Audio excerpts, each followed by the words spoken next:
Welcome to the Salmon Runs YouTube. Enjoy the video. In this video, I will explain how to make lentil soup for babies. First, gather your ingredients. Red lentils are ideal because they cook fast and are gentle on a baby's tummy. You'll need about 1 cup of red lentils and 4 cups of water or low-sodium vegetable broth. Don't forget to add some nutritious vegetables like carrots or sweet potatoes for extra vitamins and flavor. This simple base ensures a healthy and delicious meal for your little one. Now let's get cooking. Start by rinsing your red lentils under cold water until the water runs clear. This helps remove any debris. Next, combine the rinsed lentils, your chosen liquid, and the finely chopped vegetables in a saucepan.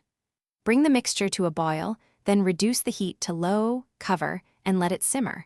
Cook for about 20 to 25 minutes, or until the lentils and vegetables are very tender and easily mashable. Once cooked, it's time to prepare the soup for your baby. Carefully transfer the mixture to a blender or use an immersion blender to achieve a smooth, lump-free consistency. For younger babies, a very fine puree is best. If the soup is too thick, you can thin it out with a little breast milk, formula, or extra broth. Remember to always test the temperature before offering it to your little one to ensure it's comfortably warm, not hot. For storage, allow any leftover lentil soup to cool completely before transferring it to airtight containers. It will keep well in the refrigerator for up to 3 days, making meal prep a breeze.